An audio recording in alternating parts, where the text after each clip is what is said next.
안녕하세요.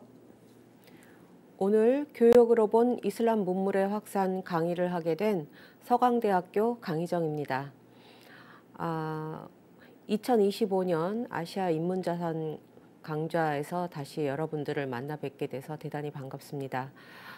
교육으로 본 이슬람 문물의 확산이라고 해서 굉장히 많은 기대를 하셨을 것 같은데, 사실 정확히 말씀드리자면 저는 그렇게 이슬람 전문가는 아닙니다. 그런데 이제 워낙 이슬람 쪽에서 온 그 유물 같은 걸 많이 보고 다녔기 때문에 아마도 저한테 이 강의를 부탁을 하신 것 같아요. 제가 강의를 할 내용은 주로 이슬람과 관련되어 있는 문물이 어떻게 세계로 퍼졌나, 특히 동남아시아에 초점을 맞춰서 강의를 진행할 예정입니다. 네. 이슬람교가 동남아시아에 어떻게 전파되었는가, 이 점에 대해서는 굉장히 설이 많이 있습니다. 특히 베트남 중부지방에 있었던 참파 같은 곳에서는 자기네들이 뭐 한 7세기 정도의 이슬람교를 받아들여서 개종을 했다, 뭐 이렇게 이야기를 하기도 합니다. 그런데 그 오늘 강의를 들으시는 많은 분들이 앞에 워낙 그 훌륭한 이슬람교에 관한 강의를 들으셨었기 때문에 7세기는 조금 이르지 않나 하는 의심을 가지실 것 같아요. 물론 저도 그렇습니다. 그래서 7세기라고 하는 것이 정말 이슬람교가 그 베트남까지 올 수 있는 그런 그 시기인가라는 점에 대해서는 사실 조금 의문의 여지가 있기는 합니다. 그러나 그만큼 이슬람교가 굉장히 빨리 우리 지역에 전파됐다라고 주장하고 싶은 사람들이 많았던 것은 사실인 것 같아요. 그래서 전반적으로 가장 많이 올라가면 한 7세기 정도, 그 다음에 이제 뭐 한 9세기, 10세기 이렇게 내려가는 시기에 이슬람교가 동남아시아에 전파됐다, 이렇게 이야기를 하는 경우들이 종종 있습니다. 그래서 오늘은 이슬람교가 그 주변 국가에 전래될 때 어떤 방식으로 전래되고 무엇을 가지고 갔고, 그리고 현지에서는 어떤 방식으로 이슬람교를 전파했는가라는 점에 중점을 맞춰서 강의를 조금 진행을 해볼까 합니다. 대체로 그 동남아시아의 그 이슬람교가 전해진 것은 해양부를 중심으로 해서 굉장히 오랜 기간에 걸쳐서 순차적으로 진행이 됐다고 이야기를 하고 있습니다. 지금 지도에 보시는 것이 동남아시아 해양부 도서부이거든요. 그래서 지금 맨 위에 동남아 무슬림 권역이라는 글씨가 있고, 동자 바로 밑에 마치 섬처럼 보이는 곳이 말레이시아입니다. 그런데 이거는 지도를 저렇게 색깔을 칠해놨기 때문에 말레이시아가 섬처럼 보이는 거고요. 말레이시아는 다 아시는 대로 반도입니다. 그리고 저 북부에 오른편으로는 그 태국이 연결이 되고요. 왼편으로는 미얀마가 연결이 됩니다. 그런데 태국과 미얀마는 다 아시다시피 강력한 불교 국가잖아요. 그래서 그쪽으로는 이슬람교가 사실상 전파되는데 조금 어려움을 겪었던 것 같습니다.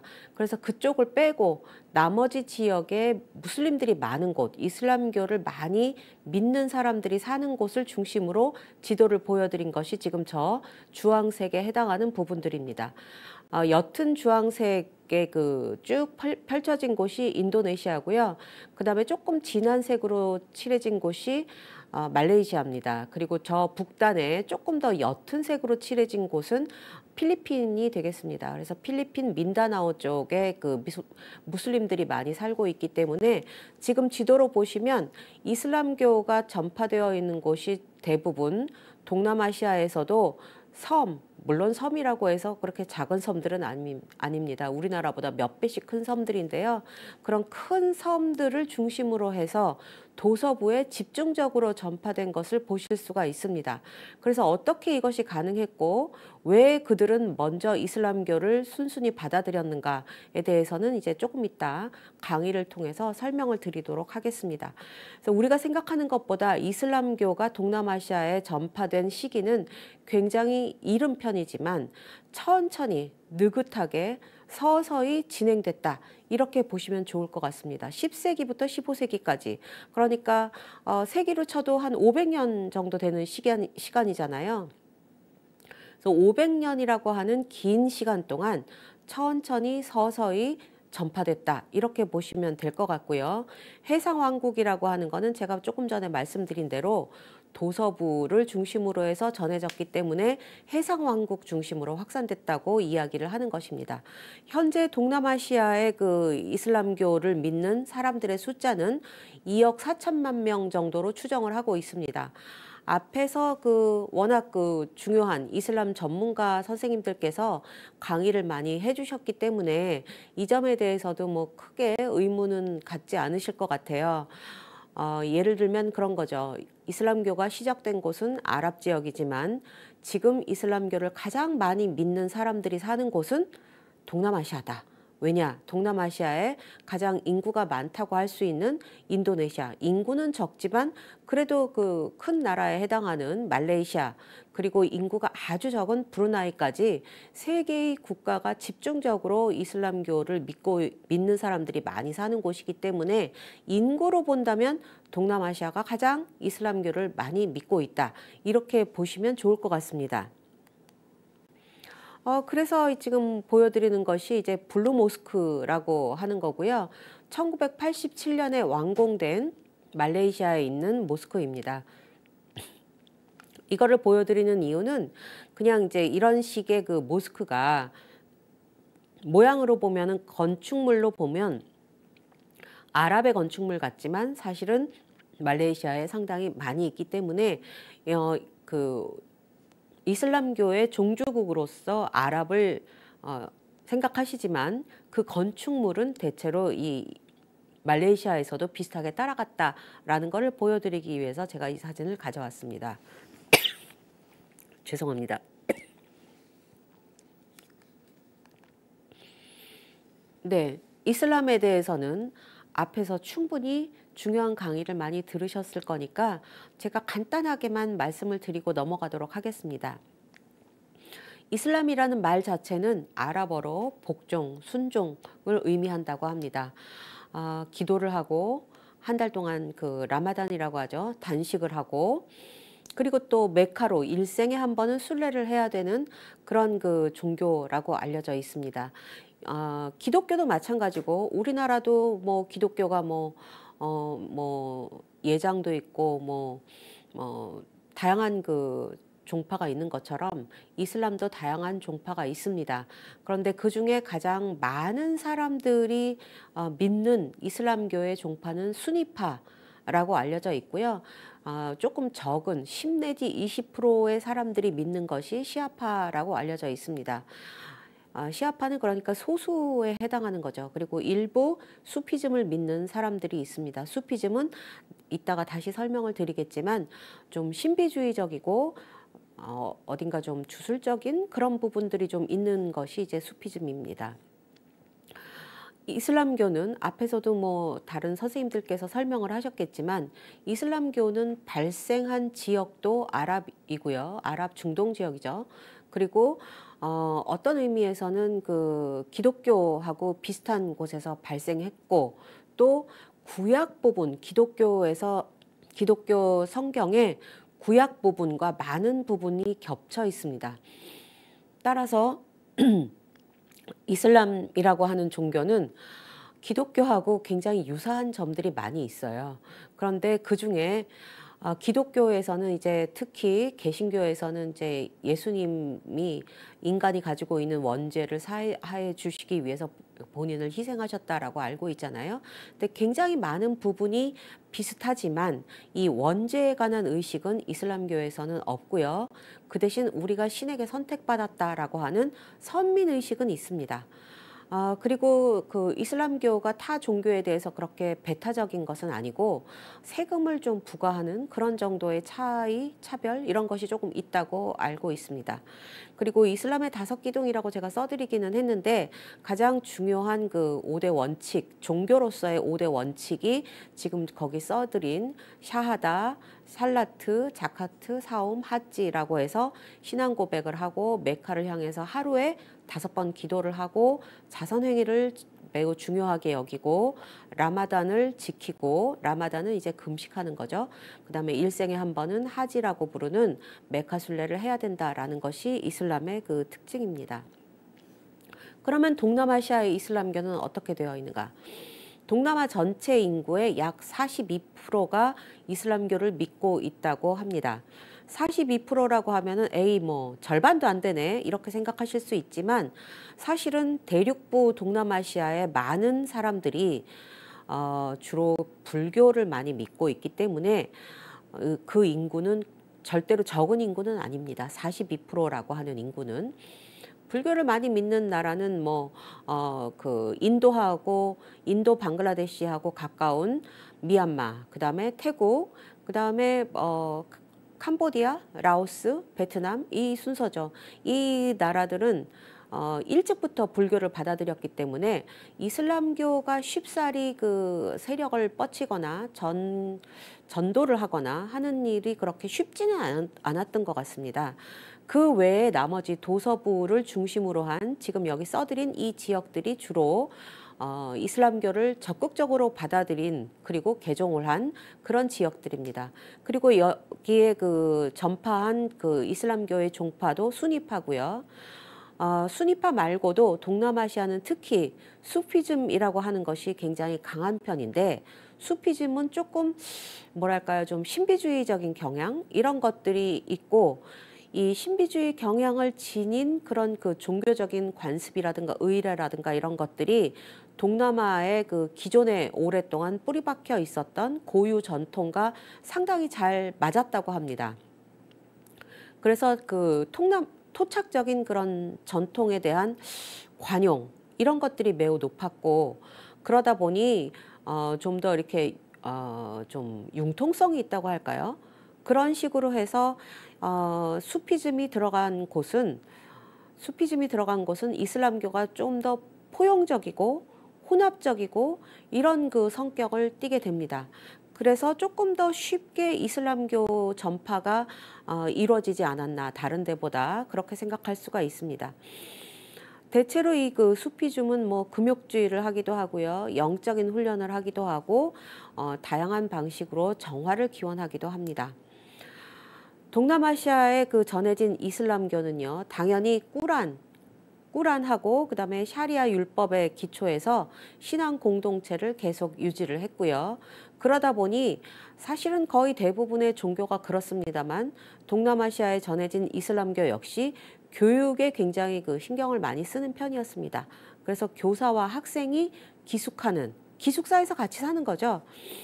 네, 뭐 어디나 다 기숙학교가 있지만 다만 이 경우에는 이제 이슬람교에서 세운 기숙학교이기 때문에 종교 의례와 종교적인 관습과 교리 이런 것들을 공부하는 것도 굉장히 중요했다 이렇게 말씀을 드릴 수가 있어요. 그래서 그 예로 든다면은 자바에 있는 뭐 뿌산트렌이라든가 말레이시아의 본독이라든가 이런 학교 체제들을 들 수가 있습니다. 그리고 뭐 다른 이슬람교와 똑같이 종교 지도자로서의 이맘, 그다음에 율법학자인 울라마가 다 중요한 종교의 어떤 지도자 역할을 했다 이렇게 보시면 될 것 같아요. 동남아시아의 그 종교는 아닷 이슬람이라고 불리는 경우가 있는데 이 아닷 이슬람은 그냥 제가 번역을 민속 이슬람이라고 해서 말씀을 드리지만 이 아닷이라는 것은 사실 동남아시아에서 그 관습법을 의미하거든요. 관습법이라고 하는 것은 관습인 거죠, 관습. 그게 뭐 이렇게 글로써 막 열심히 써가지고 법전으로 만들어지거나 한 것은 아니지만 물론 일부 반영이 되기도 했습니다. 하지만 사람들 사이에 오랜 시간 동안에 쭉 전해져 내려온 그 지역과 개인 그리고 공동체를 위한 관습들이 있잖아요. 그 관습을 매우 중요하게 여기고 그것을 받아들였기 때문에 민속 이슬람이라고 이야기를 드릴 수가 있습니다. 그런데 이제 그 여러 가지 그 상황 속에서 근현대에 들어오면 이슬람 근본주의, 이슬람을 가장 중요한 삶의 원칙으로 삼는다라는 이슬람 근본주의에 입각한 다화 운동이라고 하는 것이 벌어집니다. 이거는 대부분 이제 말레이시아에서 벌어지는 일인데요. 이슬람 교리와 신앙생활을 자신의 개인들의 삶 속에서 또는 공동체를 유지하기 위한 그런 그 끈끈한 그런 그 연대 속에서 신실하게 지키고 이슬람 교리와 이슬람 사상을 조금 더 증진시키려는 자발적인 운동이었다라고 볼 수가 있습니다.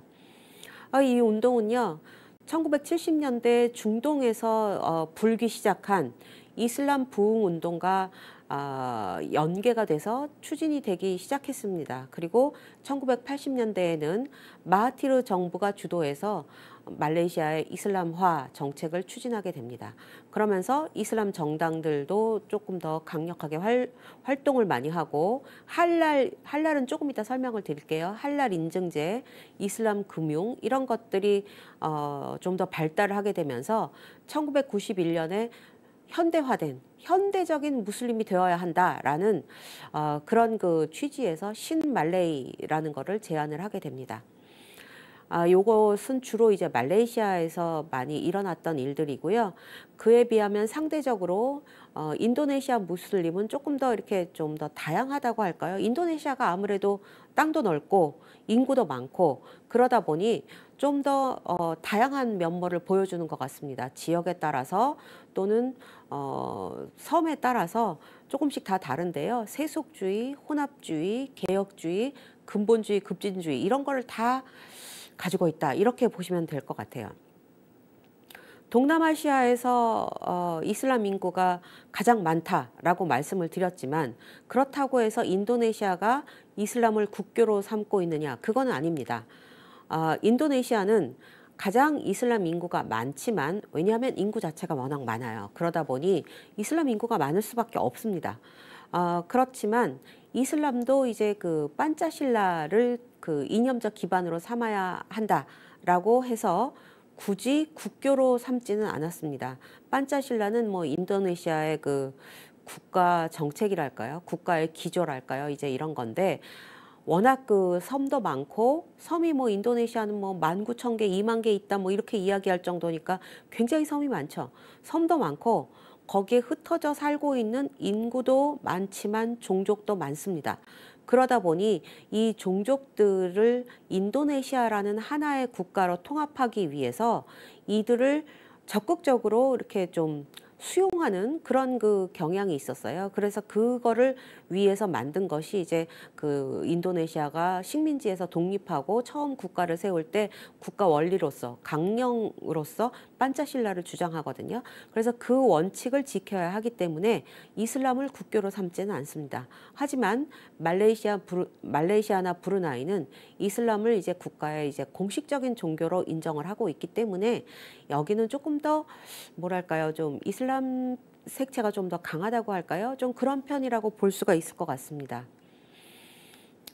그래서 이슬람 그러면은 아마도 많은 분들이 조금 헷갈리실 텐데 어떤 사람은 특히 여자들, 이슬람교는 이제 여성에 대한 과도한 보호인 거죠. 과도한 보호 내지는 제약 이런 것들이 많다라고 생각을 하시는데 그게 뭐 전통적으로 또는 역사적으로 여성을 보호하기 위한 것이었다 뭐 이런 이야기도 있습니다.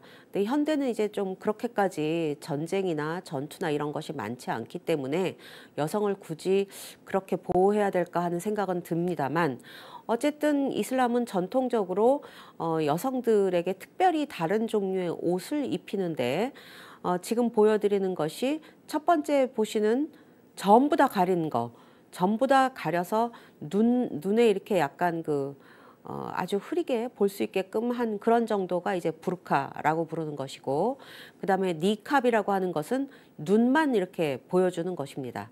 그리고 히잡이 아마 많이 보실 수 있는 것이 히잡인데요. 히잡은 머리에 스카프 같은 것을 두른 것을 히잡이라고 합니다. 이 히잡은 그 얼굴을 그냥 전체적으로 드러내고 있는 모습이고요. 이 히잡 같은 경우는 인도네시아나 말레이시아에서도 흔히 보실 수 있습니다. 제가 예전에 인도네시아 갔을 때는 히잡을 쓴 여성이 좀 오래전이긴 한데 그렇게 많지 않았는데요.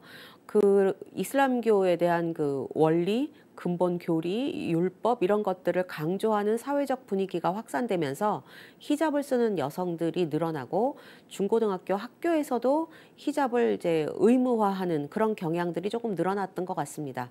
근데 그것도 역시 시대와 지역에 따라서 조금 다르다 이렇게 보시면 되고요. 차도르는 이 약간 그 얼굴을 드러냈지만 몸을 가리는 정도. 그러니까 그 옛날 조선 시대에 장옷 뒤집어 쓴 거랑 좀 비슷하다 이렇게 보시면 될 것 같아요. 그래서 이슬람이 갖는 가장 그 두드러진 특징 중에 하나는 아까 말씀드린 뭐 하루에 5번 기도를 한다 이런 거는 이제 우리가 기도하는 현장을 보지 않으면 사실 모르는 거잖아요. 그렇지만 여성들의 경우는 지금 보시는 바와 같이 이런 그 전통 의상을 입게 되어 있기 때문에 거의 그 확실하게 눈에 띄는 그런 그 외형을 가지고 있다 이렇게 보실 수 있습니다.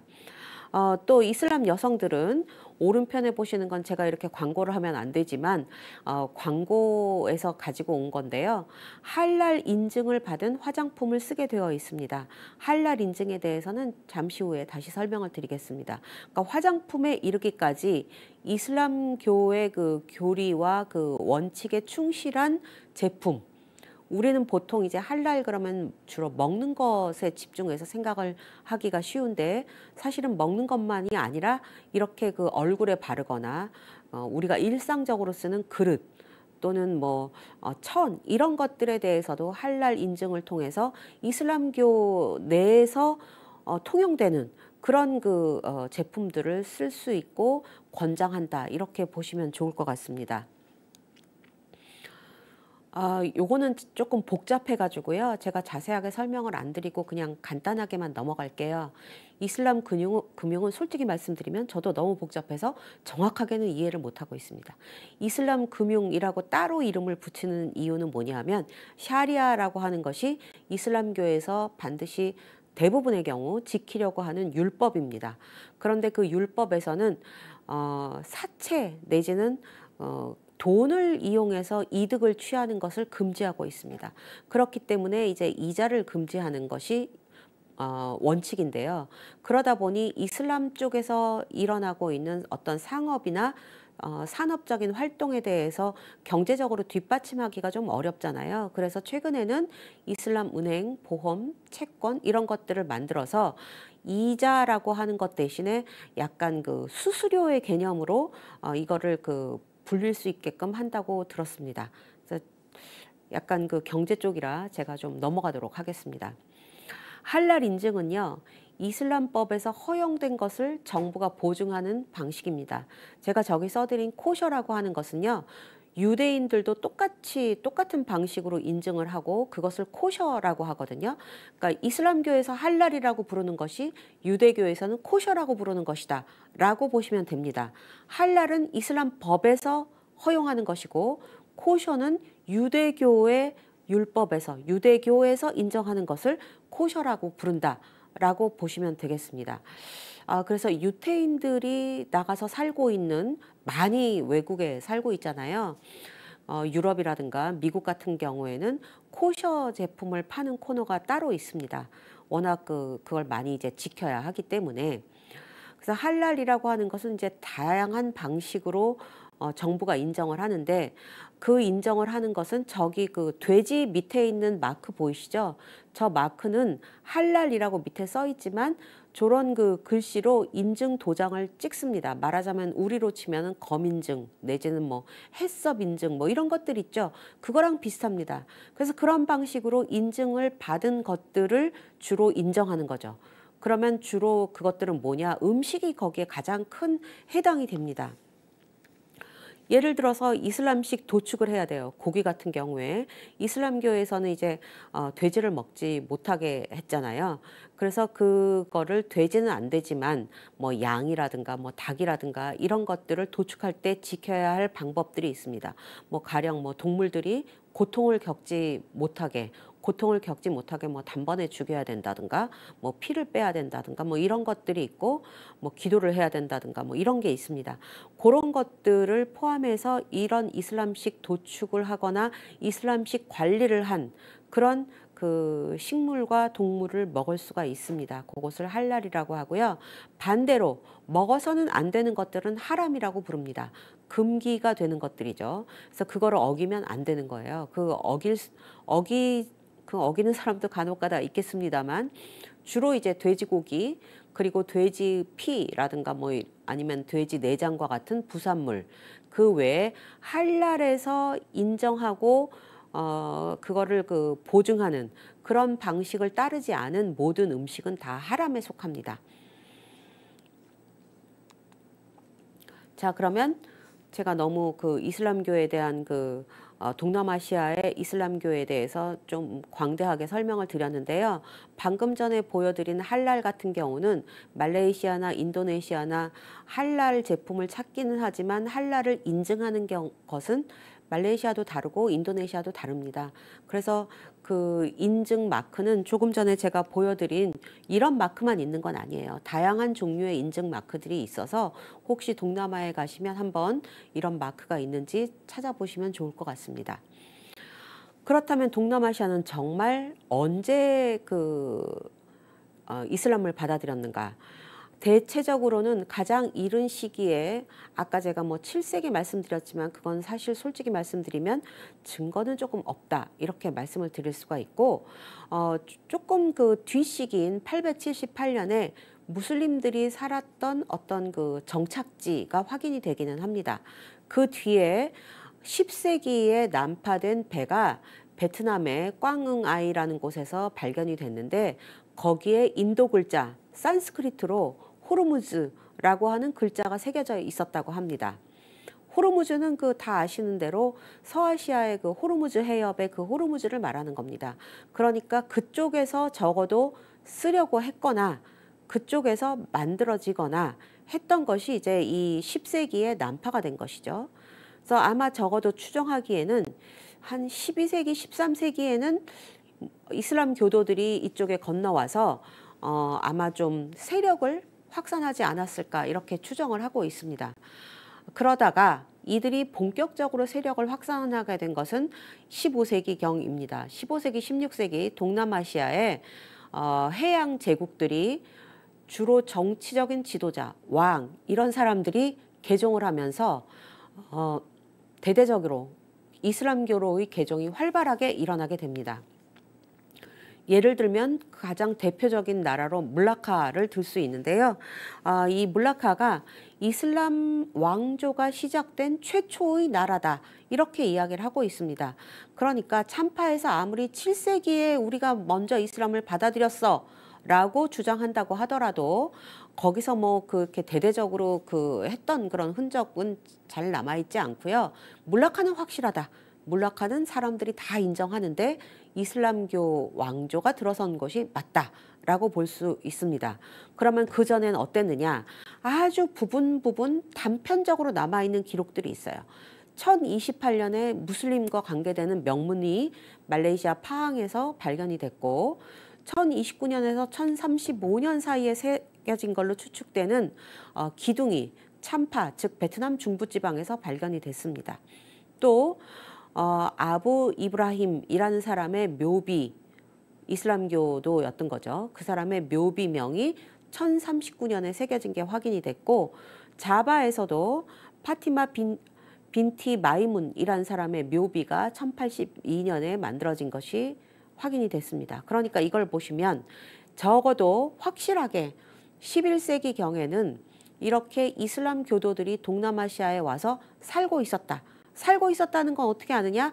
죽은 사람들의 묘비명이 같이 나오기 때문입니다. 그럼 이 사람들은 왜 왔을까요? 또 다른 예를 조금 더 보겠습니다. 중국의 기록에 신당서라고 하는 기록이 있는데 이거는 역사책입니다. 그러니까 우리로 치면 고려사 혹은 조선왕조실록에 해당하는 그런 역사책인데 거기에 참파인의 관습은 대식과 같다라는 기록이 나옵니다. 참파는 오늘날 베트남 중부지방 그러니까 여행을 많이 가시는 다낭, 호이안 요쪽 지방입니다. 그쪽 지방에 이제 그 참이라고 부르는 종족이 살면서 인도풍의 문화를 오래 유지했는데 이들이 가장 먼저 대륙부에서는 무슬림으로 이슬람교로 개종을 했던 것 같습니다. 여기에서 대식이라고 하는 거는 이제 페르시아거든요. 그래서 이 참파인의 관습이 페르시아인 것 같다라고 하는 것은 참파인들이 이때 이미 굉장히 그 페르시아 문화, 이슬람교를 받아들일 만한 소양이 충분히 마련되어 있었다. 이렇게 보시면 좋을 것 같습니다. 그다음에 송나라 때 기록인 송회요 집고라고 하는 기록에 보면 참파에는 소도 있었지만 이 소를 밭을 가는데 쓸 수 없다. 네, 소를 밭을 가는데 쓸 수 없다면 어디다 썼을까요? 오로지 이 소는 신에게 바치기 위한 희생용, 희생제물이다 라고 썼습니다. 그리고 이 소를 도축할 때는 기도하는 사람들에게 주문을 알려주는데 그 주문의 발음이 알라후 악바르, 신은 위대하다라고 합니다. 즉 소를 잡는데 말이죠. 소를 잡는다는 게 이제 뭐 식용으로 잡거나 뭐 이런 것이 아니라 신에게 바치는 희생 제물로 소를 잡을 때 알라후 악바르와 같은 기도를 하면서 잡는다라는 것은 아까 제가 말씀드린 전형적인 할랄에서 요구하는 것들입니다. 그중에 이렇게 도축할 때 나오는 것을 다비하라고 이야기를 하거든요. 이슬람식 도축 방식을 다비하라고 이야기하는데 송회요 집고라는 책에는 다비하라는 저 말 자체는 나오지 않지만 그 내용으로 보면 기도를 한다. 희생물을 바치는데 기도를 한다라고 되어 있기 때문에 이거는 그 이슬람식 도축법이다. 할랄, 지금은 할랄이라고 부르지만 이때 당시에 이슬람식 도축법을 이미 베트남 중부의 참파 사람들이 썼구나라는 것을 확인할 수가 있는 것입니다. 이슬람교는 주로 서아시아와 동아시아를 다니던 무슬림들이 전파를 했고요. 특히 수피 교단 중에 수피즘의 그 수피 교단 중에 타리카라고 하는 교단이 있었는데 이 사람들이 그 역할이 굉장히 컸다고 이야기가 되고 있습니다. 가장 먼저 그 동남아에서 눈에 띄게 참파를 빼고요. 가장 눈에 띄게 대대적으로 그 이슬람교로의 그 개종, 이슬람교 사람들이 들어와서 살았던 걸로 보이는 곳은 북부 아체입니다. 스마트라 북부인데 수마트라는 좀 이따 지도를 보시겠지만 인도네시아의 가장 왼편에 있는 섬이에요. 그 중에서 가장 끝에 즉 인도와 가까운 지역이 아체인데요. 아체는 뭐 지금도 약간 그 이슬람교 원리주의를 주장하는 그런 지역입니다. 그 아체에 제일 먼저 무슬림들이 들어가서 이슬람교 공동체를 세우고 거기서 살았다라고 추정을 하고 있습니다. 그런데 그 아체에서 배를 타고 건너가면 물라카거든요. 그렇지만 물라카에서는 왕이 개종을 했기 때문에 거기서 왕조가 생기는 거죠. 그러니까 아체에 먼저 아마도 갔을 건데 이쪽에는 왕을 개종시켰기 때문에 사실은 물라카가 먼저 이슬람교가 널리 전파됐다 이렇게 보시면 될 것 같아요. 그래서 한번 물라카 해협에 있는 모스크를 가져왔습니다. 말레이시아도 곳곳에 국교가 이슬람교다 보니 곳곳에 이 모스크가 많이 있는데 요거는 물라카 해협에 있는 모스크고요. 낮에 환할 때 가시면 저렇게 아름답지는 않습니다. 이거는 사진을 엄청나게 잘 찍은 건데, 네, 그 햇볕이 이제 막 질 때 무렵에 그때 아주 빛을 잘 받아가지고 약간 아름다워 보이는 순간을 잘 포착한 모스크 사진입니다.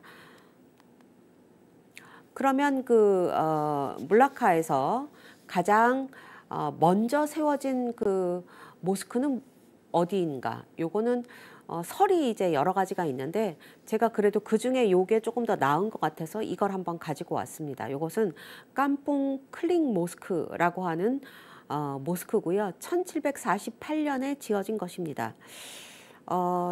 물론 이제 계속해서 수리를 했죠. 중국계 인구가 물라카에는 워낙 많이 살다 보니 그 인구의 그 특성들을 좀 반영해서 어딘지 모르게 약간 그 중국풍 느낌이 난다 뭐 이런 생각이 좀 듭니다. 왼편에 보시는 저 하얀색 지금 보시는 게 하나 둘 셋 5층 정도로 보이시지만 사실은 저거는 뭐 의미는 없고요. 미나렛이라고 하는 첨탑입니다. 예배에 관한 것을 알려주고 그러는 그 종은 아니고 그런 그 미나렛이라고 부르는 첨탑이고요. 탑입니다. 탑. 이런 것들을 보면 어딘지 모르게 중국계 느낌이 살짝 나는 부분들이 있습니다. 저 지붕이라든가. 근데 물론 그게 다는 아니고요. 하나 더 보시겠습니다. 요것은 깐풍 훌루 모스크라고 하는데 공식적으로는 이 깐풍 클릭 모스크가 1748년이고 깐풍 훌루 모스크가 1728년이니까 공식적으로는 훌루 모스크가 더 먼저 만들어진 걸로 보입니다. 하지만 이 훌루 모스크의 그 목조 부분들이 거의 대부분 근대기에 보수가 되었기 때문에 제가 이거를 조금 더 뒤에 보여드리는 것입니다. 지금 지붕을 보시면 저렇게 2층으로 되어 있고 매우 가파른 약간 그 삼각뿔처럼 생긴 그런 지붕이 하나 더 얹혀 있잖아요. 저런 것은 이제 자바식 건축물의 특징이거든요. 그러니까 인도네시아의 수도가 자카르타잖아요. 자카르타가 있는 섬이 자바섬이에요. 그 자바섬에 가장 유명한 이제 그 모스크가 있는데 자바식 목조 건축물의 그 대표적인 모스크라고 할 수 있습니다. 그런데 이것이 그거랑 약간 비슷한 부분이 있어서 자바식 목조 건축물과 그다음에 미나렛, 저 뒤에 나무 사이에 하얀 탑 보이시죠? 저것이 이제 미나렛입니다. 역시 미나렛으로 구성이 되어 있고요. 요런 깐풍 훌루 모스크나 깐풍 클릭 모스크 모두 1700년대 전반에 이미 이 물라카에 모스크들을 지어야 할 정도로 이슬람 교도들이 꽤 많았다라는 것을 보여주는 다른 뭐 더 이상 갈 수 없는 그런 훌륭한 증거라고 보실 수 있겠습니다. 네, 아까 제가 왕조로서 제일 먼저 이슬람 왕국을 성립시킨 곳은 물라카다 이렇게 말씀을 드렸어요. 그래서 이 물라카는 원래 라자 이스칸다르 샤라고 하는 사람이 지은 왕국이에요. 건설을 했어요. 그런데 보시면 여기에 라자라고 써 있죠. 라자 이스칸다르 샤입니다. 이름이 이스칸다르 샤예요. 그럼 뭐냐? 라자는 인도 쪽에서 쓰던 그런 그 최고 지도자, 왕 이런 사람들의 호칭이 보통 라자죠. 라자는 뭐 주인, 왕, 그 영어로 친다면 이제 롤드에 해당하는 그런 뜻입니다. 라자가 저기 있어요. 그러니까 물라카가 처음 건설됐을 때는 인도식 아이디어 혹은 힌두교식 그런 그 성향, 관습 이런 것들을 가지고 물라카를 세웠던 거죠. 그런데 제4대 무하마드 샤부터 술탄이라고 하는 칭호를 쓰게 됩니다. 즉, 이 4대 무하마드 샤가 이슬람교로 개종을 한 것이죠. 그러면서 그는 이슬람의 율법, 관습, 규정, 복식 이런 것들을 다 따르게 해서 이제부터 물라카가 이슬람교 전파의 중심지가 되는 것입니다. 그래서 동남아시아에 전해진 이슬람교의 그 전개 과정을 살펴본다면 가장 중요한 특징이 위로부터의 개종이다. 이렇게 보시면 좋을 것 같아요. 위로부터의 개종이라고 쓴 것은 왕, 귀족, 지배층들이 개종을 하고 그 다음에 권장을 하는 거죠. 그러니까 밑에 있는 사람들이 우리 왕이 이슬람교로 개종했네. 저거 괜찮은가 봐. 우리도 저렇게 개종을 해야겠다. 라고 하면서 이슬람교로 개종을 하는 거예요. 그래서 위에서부터 차곡차곡 내려가면서 점점점 저변이 확대되는 그런 방식으로 이슬람교가 확산되었다. 이렇게 보실 수가 있습니다. 오른편에 보시는 저 사진은요. 사실 굉장히 큽니다. 넓습니다. 사진이 지금 작아서 그런데 이 사진은 술탄이 살았던 물라카 술탄의 궁전이에요. 이 궁전도 역시 나무로 지어졌지만 아까 보여드린 이런 모스크들과는 어딘지 다르다라는 것을 확인하실 수 있죠. 즉 모스크 건축과 궁전 건축은 달랐다. 다른 방식으로 지었다라고 보실 수가 있습니다. 그래서 위로부터 개종을 해서 이제 물라카가 먼저 개종을 하고 그 다음에 15세기 말이 되면 자바, 수마트라 북부 거기 수마트라 북부는 아까 말씀드린 아체가 있는 곳이에요. 그러다가 인도네시아 마자파hit은 자바의 가장 동쪽 끝에 있었던 왕국입니다. 그다음 보르네오, 깔리만탄, 필리핀의 민다나오 이렇게 점점 퍼져나갔다 이렇게 보실 수가 있습니다. 자, 지도를 해서 보시면 저 붉은색 보이시죠? 붉은색으로 이렇게 동그라미처럼 되어 있는 저 마크 있는 데가 물라카가 있는 곳입니다. 자, 보시면 왼쪽이 이제 인도양으로 연결되는 곳이거든요. 거기에서부터 쭉 내려와서 첫 번째 빨간색 동그라미의 건너편에 있는 것이 수마트라예요. 그리고 수마트라에서 가장 북쪽에 뾰족하게 되어 있는 바다 쪽으로 나 있는 저쪽 부분이 아체가 있는 곳입니다.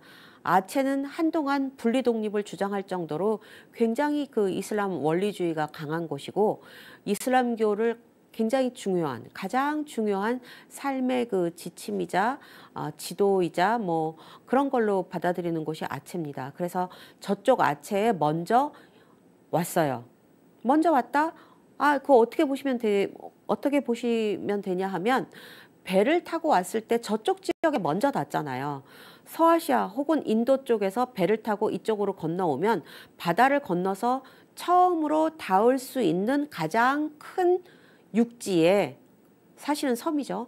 육지의 첫 번째 부분이 아체인 겁니다. 그러니까 아체에 먼저 이슬람교가 전해지는 거예요. 그렇지만 아체에서는 약간 그 곡절을 조금 겪고 무슬림들이 모여 사는 공동체는 성립이 됐는데, 왕이 화끈하게 개종을 해서 우리 다 이슬람교를 믿자라고 한 것은 물라카다. 이렇게 보시면 되겠습니다. 그 물라카 도시의 모형인데요. 저 밑에 그 하얀색 그 탑처럼 보이는 곳 있잖아요. 저기가 이제 바다가 있는 곳입니다. 그래서 바다를 통해서 물라카 강 쪽으로 거슬러 올라갈 수 있고, 이런 방향으로 해서 점점점 이슬람 교도들이 상업을 하기 위해서, 장사를 하기 위해서 이쪽 지역으로 왔다가 여기서 정착을 하게 되는 것이죠. 자, 다시 보여드립니다. 요것이 아까 그 보여드린 술탄의 궁전이에요. 술탄의 궁전인데 매우 넓습니다. 그리고 그 안에 들어가시면 이렇게 왕의, 즉 술탄이죠. 술탄의 침실이 이렇게 있고, 칸막이처럼 저 넓은 공간에 칸막이처럼 방들이 있습니다. 그래서 이거는 인형이에요. 그 인형이라기보다 마네킹입니다. 마네킹들을 저렇게 만들어 놨는데, 저건 뭐냐면 한가운데 저쪽 안쪽에 있는 것이 이제 술탄의 자리이고, 나머지 사람들은 이제 신하들인 거죠. 술탄과 신하들이 회의하는 모습을 저렇게 꾸며놨는데 아마 진짜 회의를 이렇게 했나 봐요. 그래서 이것도 이제 술탄의 궁전에 있는 회의실입니다. 회의실이라기보다 정사를 보는 그런 접견실이라고 보시면 되겠죠. 그렇다면 이슬람 사람들이 왜 아체에 와서, 그리고 그 다음에는 물라카로 와서 무엇을 했기에 이들이 여기에 정착하고 이슬람교로의 개종을 이끌 수 있었나? 그것은 일단 요거를 보시면 좋을 것 같아요. 그들은 무엇을 갖고 왔을까? 왕이 혹은 라자가 술탄으로 이름을 바꾸고 이슬람교로 개종한 데는 이유가 있습니다. 왜? 이슬람 교도들이 가지고 오는 물건을 중개무역을 하거나 교역을 통해서 사고 파는 것이 자기 나라에 큰 경제적인 이득을 줄 것이라고 믿었기 때문이죠. 왜 경제적인 이득을 주느냐? 귀한 물건, 구하기 어려운 물건, 이런 것들을 갖고 왔기 때문이에요. 그래서 그거를 가지고 교역을 통해서, 중개무역을 통해서 서아시아와 동남아시아, 그리고 서아시아 사이에 인도가 있죠.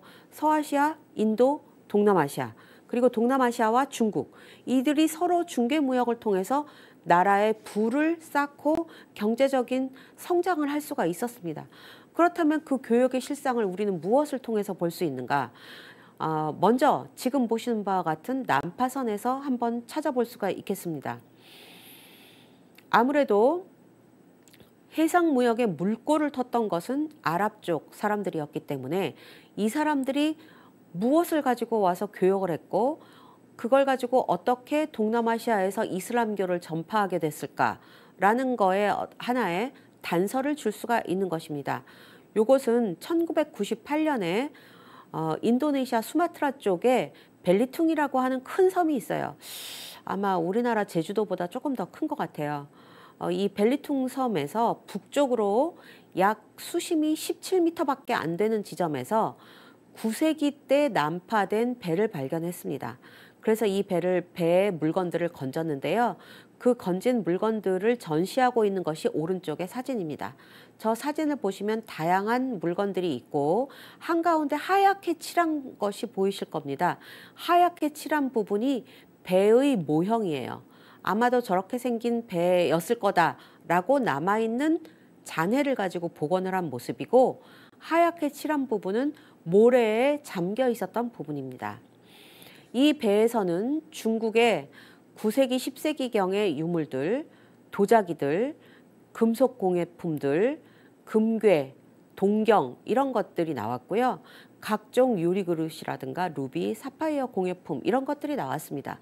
이 배는 아마도 아랍, 인도, 동남아시아의 선원들이 타고 중국의 양주, 중국 남쪽의 양자강 쪽에 가깝습니다. 양주에서 물건들을 실어서 건너서 아랍의 칼리프 제국으로 항해하다가 좌초됐을 거라고 추정을 하고 있습니다. 이 배는 지금 남아있는 부분으로 봤을 때 아랍의 다우선, 아랍에서 많이 썼던 교역선 혹은 다니던 배가 다우선이거든요. 다우선으로 추정을 하고 있습니다. 그럼 다우선은 어떻게 생겼느냐? 다우선은 이렇게 생겼어요.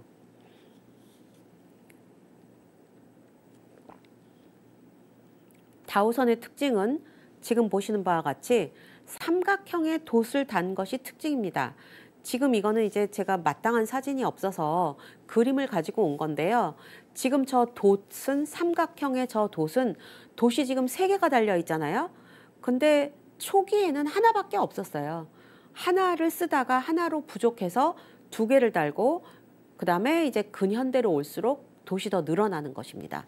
처음에는 하나를 썼는데 이 돛이 워낙 유명해서 삼각 돛을 단 배를 이용해서 아랍에서 아프리카, 아랍에서 인도, 그리고 인도에서 다시 동남아시아 이렇게 왔다고 추정을 하고 있습니다. 이 다우선은 아랍에서 인도를 거쳐서 동남아시아까지 가는 장거리 무역선이고요. 이 배의 특징은 뭐냐? 도대체 뭐길래 여기서 난파된 배를 다우선이라고 짐작할 수 있었냐 하면 못을 쓰지 않았다는데 그 특징이 있습니다.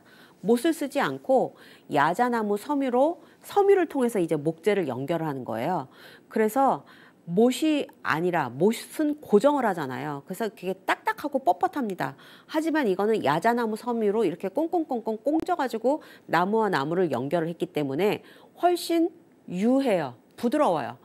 그래서 선체 자체는 못을 친 그런 배들보다 약하지만 훨씬 유연해서 풍랑이라든가 뭐 폭풍을 하든가 뭐 이런 거를 만났을 때 좀 더 순조롭게 항해를 할 수 있다고 합니다. 물론 그래도 이렇게 난파가 되긴 했습니다.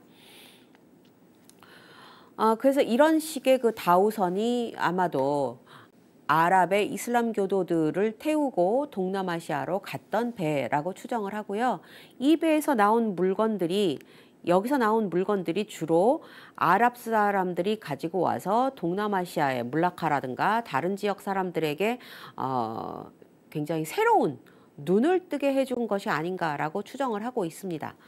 또 다른 예를 하나 더 들어보겠습니다.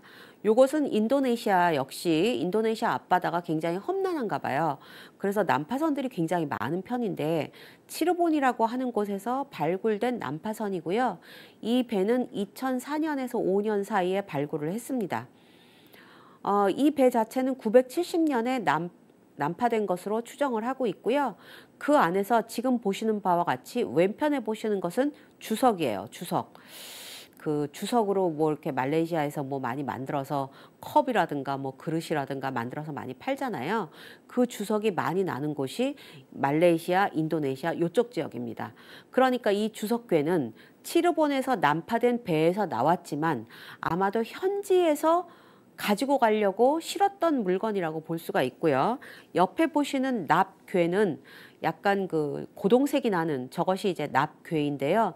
저런 납괴들은 상대적으로 조금 덜 나왔습니다. 주석괴는 굉장히 많이 나왔는데, 그래서 주석과 납을 실어서 오고 가서 필요한 곳에 팔았던 그런 배였을 거라고 추정을 할 수가 있습니다.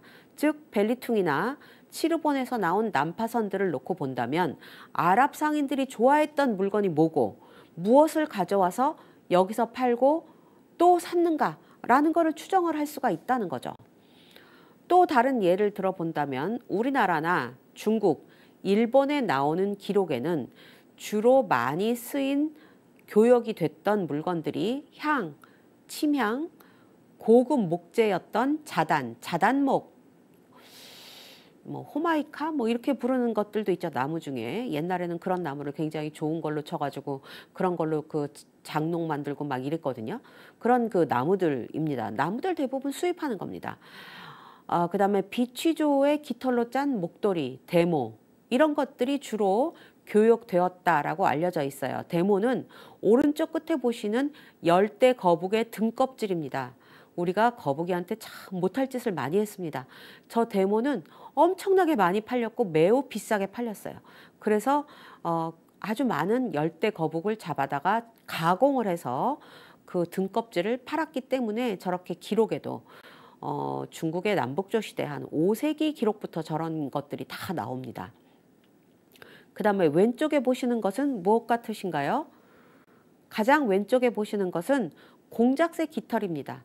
저 공작새 깃털은 중국의 6세기경 양나라 때 무덤에서 같이 발굴이 된 거예요. 출토된 거예요. 그러니까 이때 6세기경에 공작을 누군가가 공작이 중국에 원래 안 살잖아요. 그러니까 누군가가 공작을 갖다 바쳤고 그 공작이 값비싸고 귀한 물건이었기 때문에 물건은 아니지만 그런 거였기 때문에 이 공작새 깃털 하나도 버리지 못하고 무덤에 같이 가지고 갔다. 이렇게 보시면 되겠습니다. 가운데 있는 것은 지금 현재 불국사 성보박물관에서 전시하고 있는 유향입니다. 유향이라고 글씨가 써 있어요. 저 가운데 그 하얀 종이에 보시면 유향이라고 글씨가 써 있는데 이 유향은 조금 이따 다시 설명을 드릴 거예요. 굉장히 작습니다. 한 요 정도 되는 작은 크기의 저 그 봉지 같은 데에 집어넣어서 이것이 불국사 석가탑 안에서 나온 거거든요. 그러니까 석가탑에 넣을 정도로 귀한 물건이었죠. 부처님께 바치는 물건이니까 당연히 귀하고 값비싼 물건입니다. 그런데 뭐냐? 유향이라고 적었어요. 그래서 이것들은 전부 아마도 아랍이나 동남아시아의 상인들이 가져왔을 물건에 해당하는 것이죠. 자, 수마트라를 중심으로 해서 처음에 수마트라, 아까 보여드린 첫 번째 섬이 수마트라입니다. 그 수마트라를 중심으로 해서 무슬림들이 들어와서 정착을 하고 항구가 발달을 하게 되면서 이들이 점점 내륙으로 들어갑니다. 그래서 말하자면 이슬람 교도들이 늘어나게 되는 거죠. 특히 이때 인도는 먼저 그 이슬람교로의 개종이 활발하게 일어났거든요. 인도, 중국, 아라비아의 무슬림들이 교역을 하기 위해서 항구 쪽으로 모여듭니다. 그리고 이들이 신앙만이 아니라 이슬람교를 믿는다는 공통점이 있잖아요. 무슬림이라는 공통점이 있습니다. 다 아시다시피 그 꾸란을 읽거나 예배하거나 할 때 가장 중요한 언어는 아랍어잖아요. 그러니까 이 사람들이 국적이 다르다고 해서 다른 지역에 산다고 해서 말이 아주 안 통하는 건 아니었을 거거든요. 그래서 이 사람들이 뭐냐 하면 글로벌 네트워크를 형성합니다. 넓게 저 멀리는 좀 멀리 가면 아프리카부터 아프리카, 서아시아, 인도 그리고 이쪽으로 가면 동남아와 중국까지 이렇게 해서 쭉 벨트가 형성이 되는 거죠. 이슬람 벨트. 그럼 네트워크가 있으니까 뭐예요? 물건을 구하기가 쉽습니다. 물건을 구하기가 쉽고 그 물건을 갖고 와서 사고 팔기가 쉬워요. 그렇게 하다 보니 점점 더 처음부터 교역을 하기 위해서 들어온 사람들이었는데 점점 더 교역에 더 적합해지는 거죠. 그래서 이 이슬람교를 매개로 한 무슬림 공동체들이 점점점점 상업적인 그 교역망을 형성하는데 크게 기여를 했다. 이렇게 볼 수가 있는 거죠. 그래서 이슬람의 동남아 전파는 상당히 점진적이고 평화적인 과정으로 순탄하게 비교적 이루어졌다. 이렇게 보시면 되고 상인의 역할이 매우 중요했다. 그러면 이슬람 교도들이 가지고 온 물건들은 무엇이 있나? 저기 제가 써드렸지만 아까 불국사 석가탑에서 나온 유향이라고 말씀드렸죠. 유향은 지금 보시는 저 사진은 오만에서 나온 것입니다. 이 오만에서 나온 이 유향은 유향나무에서 추출한 수지를 말린 거예요. 중국의 그 책 중에 제번지라고 하는 책이 있습니다. 제번지는 여러 번국들에 대한 기록이에요. 제번지. 그런데 그 기록 중에서 유향을 이야기하면서 거기서는 훈륙향이라는 이름을 썼습니다. 유향은 관절염, 류마티스 이런 데 효과가 매우 좋았다고 해요. 물론 향으로도 씁니다. 저도 한번 집에서 그 밑에다가 양초를 키고 작은 초 있잖아요. 봉원초. 초를 키고 그 위에 유향을 물에다 얹어가지고 태워봤는데 굉장히 좋은 향기가 납니다. 그러니까 아마도 이 유향은 매우 값비싸게 팔렸을 거거든요. 그러다 보니 그런 것을 갖고 오는 상인을 우대하는 거죠. 처음에는 물건이 신기해서, 물건이 좋아서, 써보니까 괜찮아서 이거를 받아들였겠지만 그 다음에 시간이 흐른 뒤에는 그걸 통해서 내가 이득을 얻고 이것 때문에 저 사람들이 와서 여기서 돈을 쓰고 우리 물건을 사가기 때문에 여기를 좋아할 수밖에 없는 겁니다. 그 다음에 또 이제 아까 제가 11세기 사례를 보여드렸는데 13세기 사례도 있습니다. 1292년에 마르코 폴로가 이슬람화된 항구 도시인 뻐를락이라고 하는 곳을 발견했다라고 기록을 남겼고 1282년에는 사무드라국의 그 사절단이 황제에게 파견되었다라는 기록이 있습니다. 또 멀라요 왕국, 말레이시아 쪽입니다. 멀라요 왕국에는 무슬림 공동체가 있었고 15세기 이후에 이제 물라카의 왕이 최초로 술탄으로 개종을 합니다. 1380년에 수피 교단은 점점 바다를 따라서 건너가서 필리핀까지 갑니다. 그래서 필리핀 민다나오는 오늘날도 필리핀에서 가장 종교가 많은 쪽은 카톨릭이잖아요. 스페인 식민지였기 때문에 카톨릭을 믿는 일반적인 필리핀 다른 지역 사람들과 이슬람교를 믿는 민다나오 사람들 사이에는 갈등이 있습니다. 그래서 민다나오도 우리가 독립하겠다, 분리 독립하겠다 이렇게 주장을 하고 있습니다. 이슬람교의 확산은 점점점 동쪽으로 오는 서아시아에서 동쪽으로 오는 이런 교역로를 따라서 불교 힌두교 지역을 관통해서 도서부를 중심으로 이렇게 넓게 전파가 됩니다. 그 다음에 지금 사진으로 보여드린 것은 몰약인데요. 몰약은 오른편에 보시는 바와 같이 저렇게 생긴 나무, 몰약나무라고 하는 나무가 있대요. 저는 보지는 못했습니다. 근데 그 나무에 우리 고로쇠 수액 내듯이 나무에 이렇게 칼집을 내서 거기서 나오는 수액을 가지고 말려서 그 가공해서 만드는 것이 저 몰약입니다. 몰약나무 수지고요. 소염 진통제로 굉장히 효과가 좋다고 해요. 아니 사실 우리가 옛날에 무슨 약이 있습니까? 뭐 한약 이래봐야 쓸 수 있는 사람 많지 않고요. 약이라고 하는 것이 많지 않았던 상황에서 이렇게 천연 재료에서 효과를 볼 수 있는 것들은 값비싸게 팔릴 수밖에 없습니다.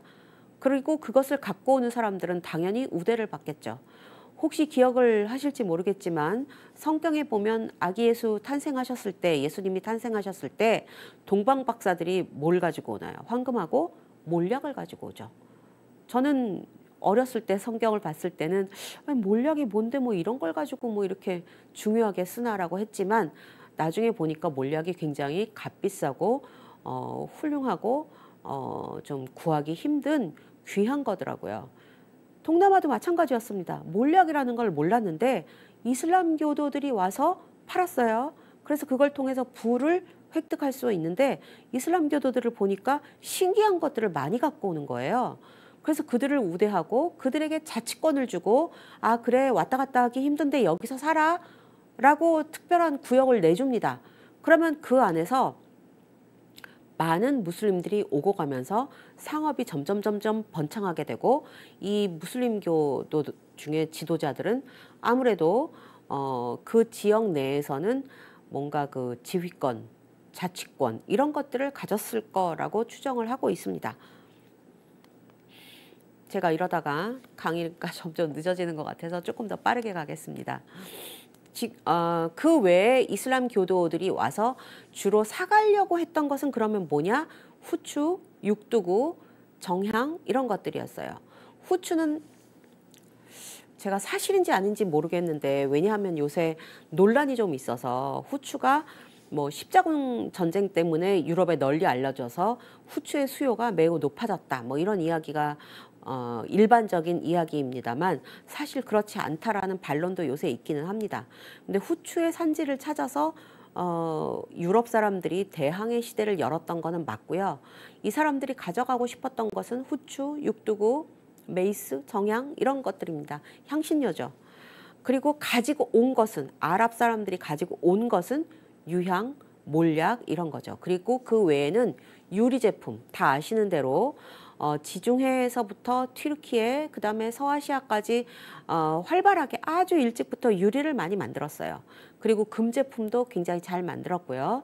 그런 것들이 주로 동남아시아 쪽으로 이렇게 전해지고 이 물건들을 바탕으로 해서 동남아시아에선 재가공을 하거나 또는 재가공해서 또 중국에 팔거나 또는 자기들이 쓰거나 이렇게 했습니다.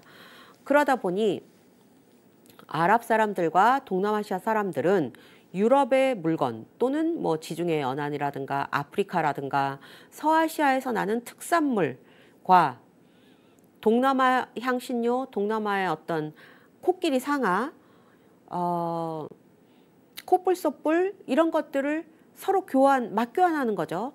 교환하는 중개무역에 골몰하게 됩니다. 이거는 제가 혹시나 해서 사진을 가지고 왔는데 지금 보시는 것은 우리나라에서 나온 유리구슬이에요. 그런데 이 유리구슬이 유리와 유리 사이에 금박을 넣거나 은박을 넣어서 조금 더 화려하고 눈에 확 띄게 만든 그런 것들이 우리나라에서 발견이 됐습니다. 하지만 우리나라에서 만들었다고는 보기가 좀 어려워서 이것들도 역시 아마도 아랍이나 페르시아 쪽 어딘가에서 바다를 통해 한반도까지 전해진 것이 아닌가 이렇게 추정을 하고 있습니다. 그러면 또 그것만 있느냐? 그것만 있는 것은 아니에요. 지금 보시는 이 금으로 만든 구슬들은 부여 왕흥사지에서 출토된 구슬들입니다. 이 구슬들을 특별히 보여드리는 이유는 뭐냐 하면 이 구슬이 그냥 이렇게 동그랗게 만든 게 아니잖아요. 이렇게 동그랗게 만든 게 아니라 오른쪽 사진을 보시면 조금 더 잘 보이시는데요. 반지같이 생긴 동그란 고리들을 이렇게 몇 개를 붙여서 마치 주사위처럼 동그랗게 만든 것이죠. 보이시죠? 그런 것들은 우리나라의 다른 지역에서는 보기 힘든 것입니다. 즉 만들지 않은 거예요. 우리나라에서 만들었다고 보기가 조금 어려운 거죠. 그런데 그것과 유사한 것이 어디서 나왔냐면 태국의 카오삼케오라고 하는 곳에서 발견이 됐습니다. 그런데 이것은 사실 제가 사진은 가져오지 못했지만 거슬러 올라가면 로마 지역에서 나오는 구슬입니다. 그러면 이 중에 연대가 가장 오래된 것은 어디냐? 로마입니다. 그죠? 그래서 로마 지역에서 시작했으니까 아마도 그것도 역시 로마식의 구슬 만드는 금 다루는 기술, 공예품 이런 것들이 건너서 아랍을 통해서 이슬람 교도들의 손에 의해서 이렇게 쭉 온 것이 아닌가라고 추정을 할 수가 있는 것이죠. 그러면 이것이 어떻게 바뀌었느냐, 어떻게 항해를 했느냐. 우선 이쪽 지역, 지금 저기 장화를 뒤집어 놓은 것처럼 보이는 저쪽 지역이 이제 아라비아 반도입니다. 서아시아 이슬람 교도들이 있는 곳이고요. 그들이 저 안에서 구역 내, 동그라미 내에 영내 무역을 하는 거죠. 그럼 영내 무역을 하기 때문에 서아시아의 물건이 아프리카라고 하고 서아시아의 종교가 아프리카라고 하고 아프리카의 물건이 서아시아로 오는 거죠. 커피 같은 게 대표적인 것입니다. 인도와 서아시아 간의 교역이 저기서 활발하게 이루어지고 그 다음에 동남아시아 간의 교역이 이루어집니다.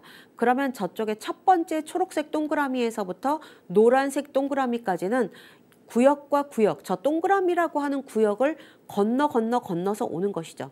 그래서 이것이 한 번 구역을 건널 때마다 물건의 가치, 물건의 값어치는 점점 더 뛸 수밖에 없죠. 왜냐하면 더 오래 걸리거든요. 오래 걸리고 긴 시간 동안, 긴 오랜 시간 동안 먼 거리를 거쳐서 들어와야 되는 것이기 때문에 몰약이든 유향이든 금제품이든 유리제품이든 비싸게 받을 수밖에 없습니다. 그러면 동남아시아에서는 비싼 물건을 가지고 와서 우리에게 저렇게 신기한 걸 보여주고 약효가 좋은 것들을 보여주니까 우리는 쟤들을 우대해야겠다. 잘 봐줘야겠다. 와서 여기 살아. 이렇게 하게 되는 것입니다. 15세기 말까지에는 늦어도 자바와 수마트라는 무슬림 군주가 통치를 하고 있었다고 보고 있습니다. 통치는 했는데 1641년 이전에는 술탄이라고 부를 만한 존재는 아마 없었다고 보고 있고요. 17세기 초에 아체가 경제적으로 성장을 합니다. 왜냐하면 제가 지도에서 지금 이걸 할 수 없어서 보여드릴 수가 없는데, 아체라고 하는 지역은 저 노란 동그라미의 아래쪽이에요. 오스트레일리아라고 써 있는 데가 보이시죠? 그쪽에 왼쪽으로 위에 있는 섬이 길다랗게 비스듬하게 있는 섬이 아체입니다. 수마트라입니다. 수마트라의 끄트머리가 아체인데 아체는 말레이 반도랑 가까워요. 그러다 보니 아체 말레이 반도와의 교역이 활발해지거든요. 그러면서 이 아체 지역도 점점 부유해지게 되는 거죠. 그래서 아체가 성장하면서 여기가 경제적으로 지배를 하게 되고, 이들 간의 또 다른 이슬람교를 중심으로 한 끈끈한 유대관계, 네트워크, 상인 네트워크가 성립이 됩니다. 그럼 이 무슬림 공동체와는 어떤 식으로 그 관계가 형성이 되느냐? 혼인을 통해서 형성이 됩니다. 19세기, 20세기에 중국 사람들이 동남아시아에 많이 가거든요. 그런데 이 사람들이 가가지고 좀 돈을 많이 벌잖아요. 그러면 이 사람들이 정략적으로 결혼을 해요. 무슬림 집안의 딸과 자기가 하거나 자기 아들을 결혼시키거나, 그리고 때로는 개종을 합니다. 왜? 그게 경제적으로 이득을 더 많이 줄 수 있는 방법이었거든요. 왜냐하면 무슬림 집안과 결혼을 함으로써 이 사람이 가지고 있는 상권, 이 사람이 가지고 있는 네트워크를 나도 활용할 수 있잖아요. 이 사람들도 활용을 할 수가 있습니다. 그러다 보니 당연히 그 혼인 관계를 통해서 이런 그 관계를 맺는 것이 점점 더 확산이 되고, 이 혼인은 교역을 확장시켜 줍니다. 그러면 그래, 우리 부인이 무슬림 교도야. 그럼 부인 어떻게 한다고요? 하루에 5번 기도를 해야 됩니다. 그리고 라마단 기간을 지켜야 돼요. 힘들잖아요. 그러면 이 사람도 그냥 나도 개종을 하지 라고 개종을 하는 경우들이 왕왕 있었습니다. 그래서 이 무슬림 상인들에 의해서 교역이 확대되자 이슬람교 역시 확산을 하게 됩니다. 특히 이제 수피교단이 그 영향을 많이 미쳤다라는 거는 말씀을 드렸고요. 통치 및 교육을 할 때 인센티브를 줘요. 무슬림 쪽에서. 예를 들면 아까 제가 무슬림 사람들이 들어와서, 이슬람 교도들이 들어와서 공동체를 형성하고 마을을 유지하고 거기 산다고 말씀드렸죠. 그럼 거기서 살면서 이 사람들이 만일 이 공동체 바깥에 있는 현지인과 교육을 한다. 그러면 현지인에게 뭔가 수수료 같은 거를 적게 받는다든가, 개종을 하면 얘기를 하는 거예요. 개종을 하면 우리가 적게 받을게. 아니면 이 사람이 이 안에서 자치권을 갖고 있으니까 세금을 매길 수가 있잖아요. 개종을 하면 세금 안 내게 해줄게. 그렇잖아요. 아까 제가 말씀드렸죠. 다른 종교인들에게는 세금을 부과한다. 여기는 부과하지 않는다. 개종을 하면 내가 세금도 안 내고 제가 나한테 인센티브를 줘. 그거 괜찮은데? 나도 이슬람교로 개종해 볼까? 라고 하는 사람들이 늘어나게 되는 겁니다. 그래서 이 사람들이 이슬람교로 개종하면서 동남아시아, 특히 교역이 활발하게 이루어진 도서부 쪽에서는 개종이 활발해집니다. 이슬람교도들이 늘어나게 되는 거죠. 즉, 제가 저 아래서 2번째 줄에 써드렸어요. 경제적인 영토가 확장이 되면서 이거에 빨려 들어간다고 할까요? 거기에 들어가서 나도 같은 그 네트워크가 되고 싶어 라고 하는 사람들은 개종을 하게 됩니다. 그럼 개종을 하게 되니까 어떻게 돼요? 이슬람교도들이 많아지잖아요. 숫자가 많아지면은 뭡니까? 수는 깡패죠. 수는 깡패예요. 그래서 정치적인 장악력도 확대하게 되는 것입니다.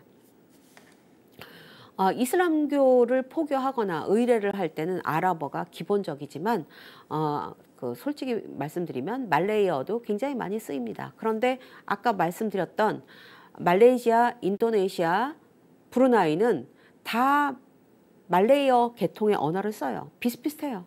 그러니까 뭐 크게 너무나 다른 말이라서 도저히 못 알아듣겠어. 영어와 불어 같아. 이런 정도가 아닙니다. 그들 간에는 서로 말이 통하기 때문에 아랍어 꾸란 그리고 기타 기도서 같은 거는 조금씩 번역을 해도 아마 크게 문제가 됐을 것 같진 않아요. 여럿이 쓸 수 있으니까. 요것은 사실은 16세기에 스페인의 세계 항로를 보여주는 거고, 스페인의 배가 아메리카 대륙에서 아프리카 쪽을 거쳐서 동남아시아 필리핀에 어떻게 오나를 보여주는 그림인데, 지도인데, 제가 이거를 가지고 온 이유는 이와 비슷하게 그 이슬람 교도들도 저런 식으로 다녔기 때문입니다. 특히 바다를 통해서 전파가 많이 됐고 해양부 중심으로 전파가 됐다라고 말씀드렸는데, 지도의 중간에 보시면 파란색 화살표가 고아라는 데 가죠. 고아의 왼편에 있는 게 아라비아 반도고요. 그쪽에서 고아를 거쳐서 다시 고치를 거쳐서 말라카를 통해서 마닐라까지는 좀 안 가고요. 그 밑에 민다나오까지 갑니다. 그래서 그쪽 라인의 그 선을 보여드리려고 제가 이 지도를 가지고 왔었고요. 지금 보시는 것은 싱가포르에 있는 모스크입니다. 싱가포르는 매우 현대화된 국가고 굉장히 그 부유한 나라지만 역시 그 포용 정책을 쓰고 있기 때문에 이렇게 모스크가 되게 깨끗하고 잘 만든 모스크가 있어요. 그리고 사람들이 여기에 그 관광을 많이 옵니다. 그 앞에 거리에 이제 상점들이 있고 거기를 사람들이 오가는 모습이에요. 그런데 이 안에 들어가시면 이렇게 되어 있습니다. 저는 이제 모스크라는 게 그렇게 익숙하지 않았었기 때문에 처음에 모스크 들어갈 때는 굉장히 기대를 많이 하고 갔어요. 왜냐하면 죄송합니다. 왜냐하면 우리가 뭐 절에 가든지 성당에 가든지 어딜 가도 이렇게 들어가시면 부처님도 계시고 뭐 성모 마리아 상도 있고 스테인드 글라스도 되게 근사하고 막 이렇잖아요. 그래서 뭐 관광을 가도 그런 곳을 가면 이렇게 약간 기대를 하면서 들어가게 되고, 또 그냥 뭐 산보를 하다가 동네에 있는 절을 가더라도 아 여기는 뭐가 있나 이렇게 하면서 누가 계시나 이러면서 들어갈 수가 있는데, 모스크도 전 처음에 그렇게 생각을 하고 들어갔어요. 그런데 뜻밖에도 모스크 내부는 이렇게 굉장히 깨끗하지만 굉장히 이렇게 심플한 마루 같달까 거실 같달까 좀 그랬습니다. 왜? 당연히 기도를 해야 되기 때문입니다. 알라 신에게 하루에 5번씩 기도를 해야 되니까 엎드려서 기도를 해야 되잖아요. 그러니까 많은 사람들이 동시에 들어가서 기도를 할 수 있게끔 공간이 넓어야 됩니다. 그래서 모스크들은 전반적으로 크고 공간이 넓고 내부에 의자가 없어요. 의자 없이 그냥 이렇게 매우 그 몸이 불편한 사람들을 위한 간이 의자들은 있는데 다 바닥에 이렇게 엎드려서 절을 하기 때문에 저렇게 그냥 맨 바닥에 카페트를 깔아둔 그런 식입니다. 그러면 언제부터 말레이시아에서 이렇게 지었을까? 요번에는 말레이시아거든요. 좀 아까 보여드린 건 싱가포르고 요번엔 말레이시아입니다. 요거는 제가 이제 미리 보여드리는 건데요. 말레이시아에서 지금 현재는 뭐 다양한 방식으로 쓰고 있는 건축물인데 쿠알라룸푸르에 있습니다. 쿠알라룸푸르에 있는 술탄 압둘 사마드 빌딩이라고 하는 1897년 건물이에요. 요것이 처음 지어졌을 때는 이렇게 생겼었거든요. 자, 잘 보시면 흑백이잖아요. 그리고 뒤에 건물 위편에 뾰족뾰족한 지붕에 탑 같은 게 있습니다. 요것은 이 당시 사람들이 빅토리아 무어 양식, 19세기 말 20세기 초는 빅토리아는 영국 여왕 이름이잖아요. 빅토리아 영국 여왕, 무어라고 하는 거는 이제 아프리카 쪽입니다. 무어 양식을 섞었다고 해서 빅토리아 무어 양식 건물이라고 이야기를 해요. 그런데 말레이시아가 독립한 이후에는 이거를 대대적으로 개조를 해서 아까 보신 흑백 사진에 있는 첨탑 같은 것들을 다 없앴습니다. 그걸 없애고 인도 사라센 양식 혹은 네오 무갈 양식으로 번역을 시켰어요. 그 네오 무갈 양식이라고 하는 것은 저렇게 반구형의 그 지붕이 있고 그 위에 이렇게 뾰족한 피레침 같이 그런 그 탑을 세운 거, 그 다음에 그 창이나 통행하는 문들이 약간 아치형으로 되어 있는 거, 이런 것들을 보통 인도 사라센 양식이라고 이야기를 합니다. 자, 다르죠? 이것이 처음에 건축되었을 때의 건물이고 이것이 수리한 이후의 건물입니다. 네, 요것은 인도 마드라스 대법원 1892년이니까 영국 식민지 시절에 영국 사람들이 지은 근대적인 건축물이고, 역시 반구형의 지붕과 첨탑이 같이 있어요. 그리고 저 끝에 보시면 첨탑이 있죠. 앞에 보신 이거하고 매우 비슷합니다. 따라서 이런 식의 건축물을 짓는 방식이 영국 식민지 시절에 말레이시아에 들어오고 또 네덜란드 식민지 시절 인도네시아에도 들어옵니다. 그래서 처음에 모스크는 이러이러한 방식으로 짓겠구나라고 추정을 할 수가 있어요. 그러면 그 안에서, 모스크 안에서 뭐를 하느냐? 꾸란을 읽죠. 꾸란을 읽고 무하마드의 말씀을 읽고 공부를 합니다. 꾸란은 그러면 뭐냐? 제가 제목이 교육을 통해서 전해진 이슬람의 문물이라고 했지만, 교육을 통해서 전해진 게 보여드리면 사실 재미없잖아요. 몰약, 아니 뭐 수지인데 그래서 좀 재미가 없어서 제가 이 교역을 통해서 함께 전달된 이슬람교와 이슬람교와 관련되는 문화, 이슬람교 문물이라는 건 도대체 무엇인가를 찾아서 꾸란을 가지고 왔습니다. 이건 제가 말레이시아에서 찍은 사진입니다. 꾸란입니다. 자, 보시면 한가운데 하얀 부분에 글씨가 써 있어요. 글씨가 매우 복잡하게 써 있어요. 이슬람 캘리그라피입니다. 이슬람 서예예요. 그러면 그건 그렇다 치고 그 주변에 있는 건 뭔가요? 주변에 금색과 파란색으로 칠한 거는 장식이에요. 그냥 장식입니다. 저건 아무런 읽을 수가 없는 거잖아요. 그러니까 너무 정성을 다해서 꾸란을 이렇게 장식한 거예요. 그런 것까지 다 같이 들어오는 거죠. 이슬람교만 딸랑 들어오는 게 아니에요. 그렇잖아요. 당연한 거겠죠. 꾸란은 무하마드가 유일신 알라로부터 전해들은 계시록을 집대성한 이슬람의 성서고요. 읽어야 하는 것, 읽기, 이런 의미입니다. 원래는 옛날부터 구전으로 입에서 입으로 이렇게 전해졌던 것을 좀 더 집대성할 필요가 있어서 가죽이나 돌, 양피지, 낙타뼈, 직물 이런 데 문자로 기록을 하기 시작한 것이 오늘날 남아있는 것입니다. 이들의 꾸란은 이슬람 상인과 포교단에 의해서 동남아로 전해지고요. 이를 통해서 이슬람 미술의 역할과 기능이 점점 확대됩니다. 어디서요? 동남아에서도요. 이슬람이 전해졌으니까 이슬람 방식의 사고와 관습은 받아들였는데 미술을 안 받아들일 수는 없는 거죠. 그 미술을 대표하는 것이 바로 이 꾸란이라고 저는 개인적으로 생각합니다. 모스크하고 꾸란. 꾸란들은 중요한 거잖아요. 왜? 신의 말씀이니까. 그래서 매우 중요하기 때문에 이슬람 문화권의 그 저명한 장인이라든가 글씨를 잘 쓰는 서예가가 제작을 합니다. 그리고 그걸 술탄이 화려하게 꾸며서 가지고 있을수록 술탄의 권위, 왕실의 위엄, 그리고 신에 대한 신실한 믿음, 이런 것들을 보여주는 걸로 간주가 되는 거죠. 그러니까 뭐예요? 아름답게 꾸미고 예쁘게 꾸미고 근사하고 값비싸게 금으로 이렇게 막 칠하고 바르고 이렇게 하는 겁니다. 그래서 동남아시아에서도 다양한 꾸란을 수입해서 매우 성스럽게 취급을 하고 아주 고이 간직을 합니다. 그 외에 또 여러 가지가 있는데 하디스도 들어가겠죠. 하디스는 무하마드의 언행과 가르침을 기록한 건데 거기에 아예 직접적으로 써놔요. 인간과 동물을 묘사하지 마라, 이렇게. 인간과 동물을 묘사하지 마라라고 했기 때문에 이슬람교에서는 우상을 숭배하지 않죠. 동물의 형상을 만들지 않습니다. 꽃, 넝쿨 이런 식물 가능합니다. 기하학적 도안 이런 것들이 발달해서 지금 보시는 것은 이란의 왕조가 가지고 있었던 꾸란인데요. 저기에 저렇게 화려하고 아름다운 꽃들을 그려 넣거나 새긴 것은 다 이런 하디스의 말씀 때문입니다.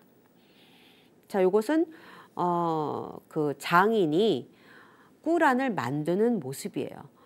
굉장히 이렇게 진지하게 저 낮은 탁자 같은 데다가 이렇게 올려놓고 막 이렇게 정성 들여서 만들고 있는 모습을 보실 수 있습니다. 요것은 말레이시아의 트렌가누에서 제작된 꾸란이고요. 겉에 붉은색으로 쌓인 저 꽃무늬처럼 보이는 저것은 인도 구자라트에서 생산한 면직물입니다. 그러니까 저거는 굉장히 오래됐기 때문에 지금 너덜너덜한데요. 겉에를 표지를 가죽으로 감쌌는데 그 가죽을 저 붉은색 인도산 면직물로 감싼 것입니다. 그렇다 보니 책을 재본하거나 표지를 저렇게 뚜껑처럼 이렇게 덮게 돼 있거든요.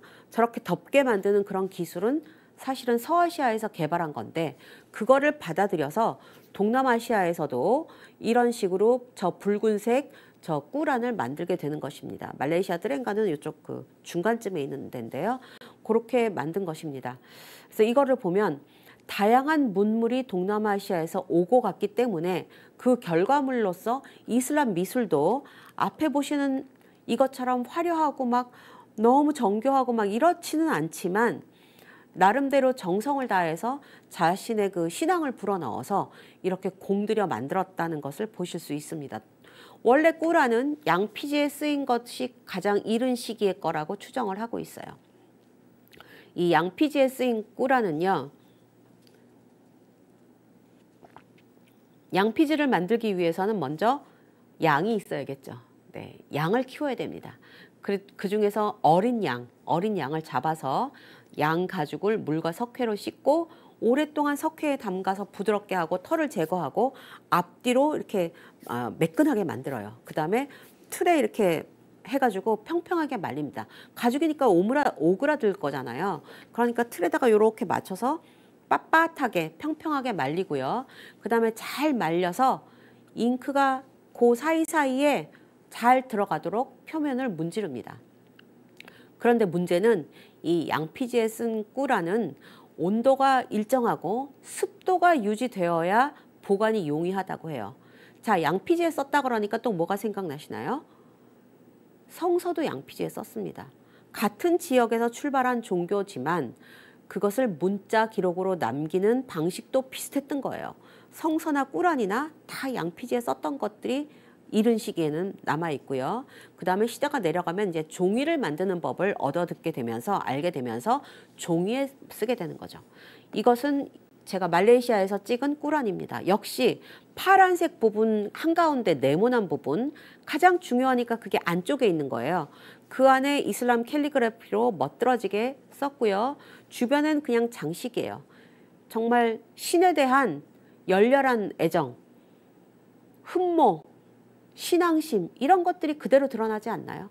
금색과 파란색으로 매우 정교하게 눈이 빠질 것처럼 가느다랗게 섬세하게 그림을 그려서 꾸몄습니다. 그런데 이것은 양피지는 아닙니다. 요거는 지금 겉에 제가 만져보진 못했지만 끝에 그 모서리가 달아있는 걸로 봐서는 양피지는 아니고 종이인 것 같아요. 이런 것만 있느냐? 이런 것도 있습니다. 기가 막히게 노란 그 금으로 전체를 다 바르고 그 다음에 또 다른 그 꽃무늬로 무늬를 냈어요. 그리고 가운데 동그란 부분에 있는 게 글씨입니다. 캘리그라피죠. 꾸란은 매우 중요하기 때문에 인도네시아는 이렇게 꾸란의 글귀를 벽에다 저거 한 판에다가 하나씩 꾸란의 글귀를 써서 전체를 그 꾸란으로 새긴 그런 곳도 있습니다. 이슬람의 서예는 동남아시아는 원래 동남아시아 글씨가 있기 때문에 문자가 있기 때문에 서예가 발달하지 않았어요. 그런데 이슬람교가 들어오면서 서예에 대한 관심이 높아지고 아랍어를 익혀야 될 필요가 있었기 때문에 꾸란의 구절이라든가 뭐 이런 것들을 필사하는 데 쓸 수밖에 없었던 거죠. 물론 다 그런 건 아니고요. 일부만 가능합니다. 그런 의미에서 이 서예는 하나님의 말씀을 알라 신의 말씀을 전달하는 수단이다. 이렇게 볼 수가 있고 그래서 그 신의 말씀이라는 영적인 세계 그리고 이 그 종이 혹은 양피지와 글씨라고 하는 물질적인 세계를 연결해주는 매개체다. 이렇게 보시면 좋겠습니다. 이 이슬람의 서예는 이뿐만이 아니라 다양한 곳에서 장식적으로 쓰이는데 대부분은 알라 신의 위대함, 알라 신은 위대하다, 신은 하나밖에 없다, 이런 문구를 제가 그 아랍 글자는 까막눈이라서 읽지는 못합니다. 읽지는 못하지만 그렇다는 이야기는 들었습니다. 그렇게 합니다. 그래서 서예를 통해서 이 문자가 아주 보편적인 미를 보여주는 그런 어떤 그 상징 체계, 기호로 아주 떠받들어지게 되는 그런 것입니다. 꾸란은 사실상 아랍어로 만들어진 신의 말씀, 하나님의 말씀, 알라 신의 말씀이잖아요. 그렇기 때문에 꾸란을 베껴서 쓰는 그런 행위는 헌신과 예배의 행위이지 그냥 단순히 글씨를 쓰거나 글씨 연습을 하는 행위는 아니다. 이런 문화까지 같이 들어왔다. 이렇게 보시면 좋겠습니다. 네, 여기 가운데 있는 것도 그 아랍 캘리그라피, 아랍 서예입니다. 또 이슬람 예술 박물관에 가면 이렇게 메카 축소 모형이 있는데 이 메카 축소 모형도 그냥 이렇게 만들어서 사람들이 여기 어떻게 들어가고 어떻게 다닐 수 있는지를 미리 예견할 수 있게 보여주는 것입니다. 마스지드를 잠깐 말씀을 드리겠습니다. 마스지드는 보통 기도소, 모스크 이렇게 보시면 되고요. 동남아시아의 모스크는 전통 건축 방식과 융합하면서 먼저 지어지기 시작했고, 그 다음에 아까 그 말레이시아의 그 모스크 보여드린 대로 인도 무굴 제국의 영향을 받은 식민지 건축 양식으로 만들어진 인도 사라센 양식이 그 다음입니다. 그 다음에 독립한 이후에는 현대적인 건축을 많이 받아들이고 21세기에 들어서면서는 절충 양식, 전통, 현대, 뭐 식민지 양식 이런 것들을 다 받아들이는 절충 양식으로 모스크를 짓게 됩니다. 모스크 이전에 있었느냐? 당연히 없죠. 당연히 없습니다. 종교가 들어와야 종교 건축이 들어오는 거니까. 모스크를 건축하는 방식, 모스크의 건축 양식, 모스크 내부를 꾸미는 방식 이런 것은 전부 교역을 통해서 이슬람교가 확산되면서 그 확산된 이슬람교의 문물로서 전해진 것이다. 이렇게 보실 수 있습니다. 이것은 19세기경에 세웠다고 추정되는 인도네시아 벨리퉁에 있는 시중 모스크입니다. 아까 처음에 물라카에서 보여드린 깜풍 훌루 모스크하고 비슷하죠. 지붕이 2단으로 되어 있고 위는 마치 삼각불처럼 되어 있다는 점에서 매우 비슷한 것을 보실 수가 있습니다. 요거는 지금까지 알려진 것 가운데 인도네시아에서는 비교적 오래된 것으로 추정되는 드막 모스크라고 하는 것입니다. 이 드막 모스크는 1810년에 지어졌다고 알려져 있는데 자바에 있고요. 여기는 조금 전에 보신 것이 시중 모스크가 2층이었는데 여기는 지붕이 3층으로 되어 있습니다. 그러나 딱 보시면 아시겠지만 나무로 지어졌기 때문에 무너지기가 쉽죠. 무너진 것을 다시 재건한 것이 오늘날 이런 모습이 됐습니다. 그래서 이곳은 인도네시아에서 가장 오래된 모스크 중에 하나로 지금도 여전히 많은 사람들이 찾아가는 곳입니다. 또 인도네시아의 그 절충식 모스크로 재미난 것은 바로 이 수라바야에 있는 정화 모스크입니다. 딱 보시면 이상하다, 여기 중국인가? 이런 생각이 드시겠지만 이곳은 인도네시아에 있는 모스크입니다. 정화는 원래 무슬림이죠. 어렸을 때 아명이 마삼보였거든요. 마는 무하마드의 마예요. 무하마드의 마에서 온 겁니다. 삼보였기 때문에 아명이 삼보태감, 삼보대인 이런 식으로 불리는데요. 이 정화가 그 영락제의 명을 받고 7번에 걸쳐서 그 남방으로 원정을 떠나죠. 그런데 그 중에 7차 항해 때 메카에 가서 카바 신전 참배를 했다고 합니다. 지금 여기가 메카예요. 저 많은 사람들이 다 엎드려서 절을 하는 곳이기 때문에 넓을 수밖에 없습니다. 그만큼 정화는 황관이었지만 또한 동시에 무슬림으로서 매우 중요한 인물이었고 정화가 가는 곳마다 오히려 이슬람교를 퍼뜨렸다고 합니다. 그래서 이슬람교의 그 인도네시아에서의 확산은 정화가 매우 중요한 역할을 했다라고 보고, 그래서 20세기 들어서 정화를 다시 되살리면서 지금 여기 써드린 이러이러한 지역에 정화 모스크라고 해서 중국풍의 건물인데 내부에 들어가시면 역시 아무것도 없고 그냥 바닥에 양탄자가 깔려 있는 넓은 거실 같은 공간이 나오거든요. 이런 공간이 있는 모스크들을 만듭니다. 즉 인도네시아에서 화인, 중국계 이주민들의 후예들이 인도네시아 현지인의 종교를 존중하고 자기들도 개종했으니까 또는 개종할 거니까 이런 그 종교적인 통합, 핏줄을 떠나서 중국계 이주민, 현지인, 이주민 이런 것들의 그런 구분이나 그런 걸 떠나서 통합된 인도네시아 무슬림으로 살아간다라는 것을 보여주기 위해서 더 적극적으로 이런 모스크를 지었습니다. 그다음에 아예 그 현대적인 모스크는요. 아까 보신 그 모스크는 이렇게 둥근 반구형 또는 돔형의 지붕이 있거나 아치형의 문이 있는 것들이잖아요. 근데 요것은 1987년에 대대적인 보수를 거쳐서 현대적인 형태를 띠게 된 말레이시아 쿠알라룸푸르에 있는 국립 모스크입니다.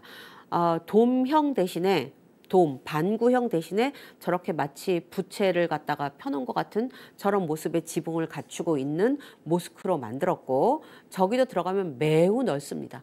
국립 모스크인 만큼 매우 넓은 공간에 많은 사람들이 모여서 예배하고 기도하고 절할 수 있게 만들었습니다. 절충주의적인 양식은 지금 윌라야 모스크라고 하는 것인데 말레이시아에서 요새 굉장히 집중적으로 모스크를 많이 짓고 있거든요. 말레이시아 정부가 굉장히 주도적으로 경제를 일으키겠다라는 경제혁신 프로그램을 국가 정책으로 삼으면서 이런 프로그램이 확산되는 곳에 인구가 증가할 거잖아요. 일자리가 있으니까 인구가 몰려들고, 인구가 몰려들면 이 인구들의 종교를 위해서, 즉 이슬람교를 위해서 이들을 배려를 해줘야 돼요. 그러다 보니 더 많은 모스크가 필요해진 거죠. 그래서 모스크를 309곳에 짓기로 합니다. 그래서 지금 굉장히 열심히 많이 짓고 있거든요. 그래서 한편으로는 이 모스크를 통해서 무슬림 커뮤니티와 다인종 사회로서의 말레이시아의 그 정체성과 유대감을 더 강화하려고 한다. 그래서 이렇게 다양한 형태의 모스크들을, 뒤에 있는 저 고층 건물은 이제 아파트인데요. 저런 것과 달리 눈에 확 띄는 모스크를 이렇게 넓게 짓고 있습니다. 이것이 절충인 것은 반구형 비슷한 그 동그라미 지붕이 있고 첨탑도 있지만 어딘지 모르게 조금 다른 느낌을 주죠. 반구가 예전에 보신 것처럼 아주 동그랗지도 않고요. 또 푸트라자야라고 하는 오늘날의 세종시 같은 곳이 있는데 푸트라자야에 지은 핑크 모스크입니다. 겉에 물론 원래 이름은 길어요. 제가 일부러 안 썼는데요. 너무 원래 이름이 있습니다. 원래 이름이 있지만 너무 길어서 그냥 자기들도 핑크 모스크, 블루 모스크, 블랙 모스크 이렇게 불러요. 그래서 그냥 핑크색으로 겉에를 단장을 했기 때문에 핑크 모스크라고 불리는 것입니다. 네. 내부에 들어가시면 이렇게 열심히 꾸몄지만 역시 거의 그냥 빈 공간, 기도를 하기 위한 공간이라는 것을 보실 수 있습니다. 네, 천정입니다. 천정에 반구형 그 돔이 있는 부분을 아래에서 올려다보면 이렇게 생겼고요. 튀르키예에 있는 모스크들도 위에 저런 게 있기 때문에 그거를 본떠서 만들었을 거라고 추정할 수 있습니다. 요것은 자, 이제 반구형 사라졌고요. 첨탑도 사라졌습니다. 미나렛도 없어요. 요것은 아랍계가 아니라 완전 현대식 건축가한테 설계를 맡겨서 독일 플러스 중국식 외형을 가진, 우리나라 국회의사당이랑도 좀 비슷한데요. 철의 모스크라고 불리는 모스크입니다. 2009년에 완공됐고요. 그 가까이서 보시면 굉장히 모던하고 현대적입니다. 하지만 이것도 속 안에는 그냥 평평하게 되어 있습니다. 제가 너무 두서없이 모스크까지 설명을 드린 것 같은데요. 일단 제가 준비한 강의는 여기까지 하고요. 질문 받겠습니다.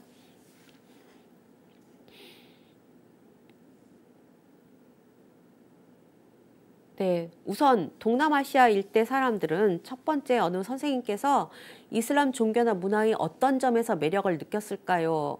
자연 지리적 환경이 다르고 기존 토착 문화가 있었을 텐데 이슬람을 수용한 점이 궁금합니다.